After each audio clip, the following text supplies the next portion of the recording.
Minasan, konnichiwa. Welcome back to my channel. Guys, I've been seeing so much hype online about The Last of Us 2 trailer. If you guys know anything about me, you guys know that I own it. I own like the first one. I just never ever got around to playing the first one, or at least clocking it, because I played like the first 5-10 minutes of it. It's about a girl and her dad, and they're basically in this zombie survival world, and they're fending off zombies. And I got to a point in the story where they came into contact with humans, so I'm guessing that I probably played like 30 minutes of the game. So anyway, I don't have very much context about this game. Oh, and the only other thing I know is that the girl kissed a girl and she liked it. So yeah, there was that hype online too.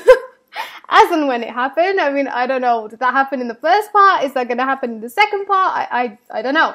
But what I do know is this is going to be a really interesting trailer reaction, because I have no idea what happens to that little girl and her dad. Do one of them die? Is she going through some traumatic, post-traumatic stress disorder type of situation in the second part?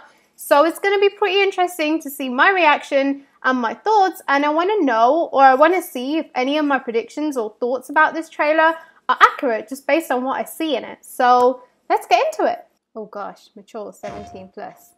Guys, this whole girl on girl action could get serious. Things were different. Oh, I guess they both survived, right? This is the girl. Oh, no way! You get to ride horses in this? I wish things were look. different. Ellie! That's her name, Ellie. But they ain't. They ain't, Ellie. They ain't. Please stop. Oh no, stop what? Who's doing what to who? What's happening? She wouldn't be saying that to zombies, so I'm guessing she's saying that to people. Damn. Yeah, they've been through a lot, haven't they? I'm leaving tomorrow. To do this smart, we'd be leaving Jackson vulnerable. Spots is killed. So they just get away with this? This is just people against people. You can't stop this. Damn, she's having to fend off a lot of dudes. I want what you want. It's like guys are a worst enemy in this game. Not at any cost. And it's basically just people versus people right now. There's not even zombies. I mean, they're there, but they're like the minimal threat in this. I really hope you Do make you know what I it. mean? Did he say he hopes she makes it? Well, why not help her out, dude? I have to finish it. This has got serious Walking Dead vibes, like clans versus clans. This is just people versus people. We could have killed What you. happened? Maybe you should have. Oh. Oh no. Oh no. Okay.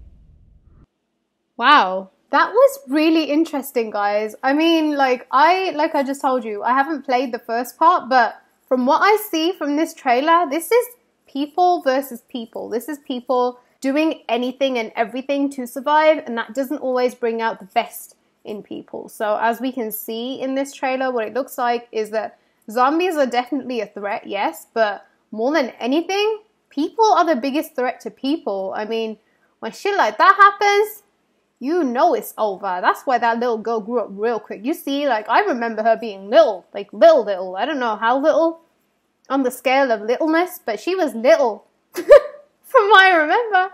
And now she's just grown up. And I'm just like, well, girl, you need to grow up, you know? Like, men are after her and all this shit. And you can see it. Like, you can see the fear and, like, the confusion in her mind. Like, she's doing all this stuff, but there's that scene where she has blood on her face and she looks conflicted about it, right? She looks almost traumatized by it.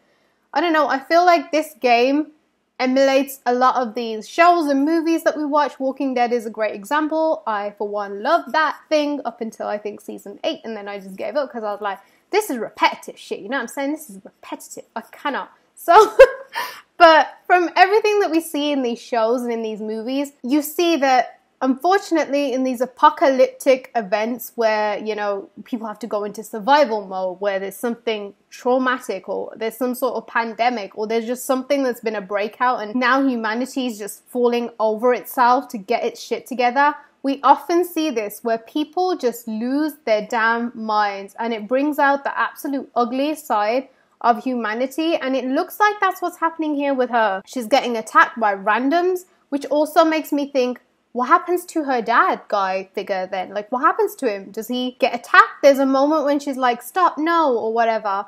And I don't think she's obviously not saying that about herself, even though she looks like she's been pinned. It almost seems to me like she's trying to stop someone from doing something to her father figure. And if that's the case, then that's sad. It probably means that she gets stranded, or she gets left on her own, or maybe they kill this guy, or maybe they capture him. And she's just got to find a way out of it, or she's just got to break him loose, or, you know, get her survival instincts on and kick some ass. Like, I don't know, zombie ass, human ass, all the ass. She's just kicking ass left, right, center. But I like it, guys. I think it's really cool. I've always been super interested in The Last of Us. You guys know this. I've talked about it before, but the issue is, as always, time and clocking these games and just getting the chance to play them, which I never did back in the UK with this game. So I don't know, if I get a chance to play The Last of Us 2, I certainly will be. I will see you guys in my next video. Sign out.